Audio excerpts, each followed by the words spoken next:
आज मी blood painting करणार आहे। हा जो ब्लड पेंटिंग आहे मी पूर्णपणे ब्लडनी करणार आहे आणि हा जो ब्लड आहे हा तो ब्लड माझा ब्लड आहे। माझ्या ब्लडनी मी आज ब्लड पेंटिंग करणार आहे। बघू शकता हा जो ब्लड पेंटिंग मी स्टार्ट केलं आहे।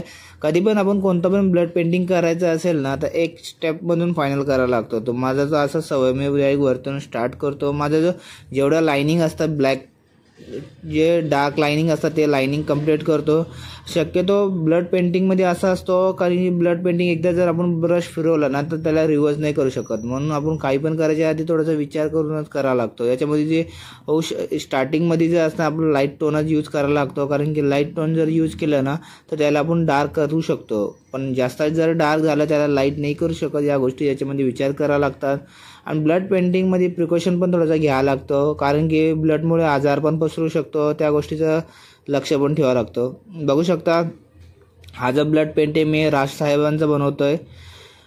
मी बरेच दिवसापासून विचार केलेला आहे की राजसाहेबाचा फोटो बनवायचा आहे। फायनली मला आता वेळ भेटला आहे तर मी हा पेंटिंग बनवायची सुरुवात केलं आहे। बघू शकता हा जो step by step me complete करतो, असं नाही की एकदमच डार्क करतो, तसं नाही।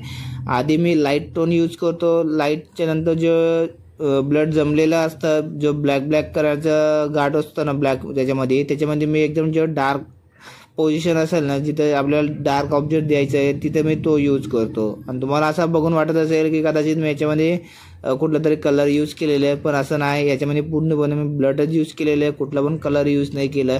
तुम्ही बघू शकता फायनल ब्लड पेंटिंगचा रिझल्ट। हा जो ब्लड पेंटिंग आहे 100% ब्लडनी काढलेला आहे, तो पण माझ्या ब्लडनी काढलेला आहे। तुम्हाला हा ब्लड पेंटिंग कसं वाटलं कमेंट करून नक्की सांगा। हा जर ब्लड पेंटिंग तुम्हाला आवडलं आहे तर व्हिडिओला लाईक शेअर जरूर करा। तुम्हाला पण कोणतं ब्लड पेंटिंग काढायचं असेल तर स्क्रीन पे दिलेल्या नंबरवरती तुम्ही कॉन्टॅक्ट करू शकता।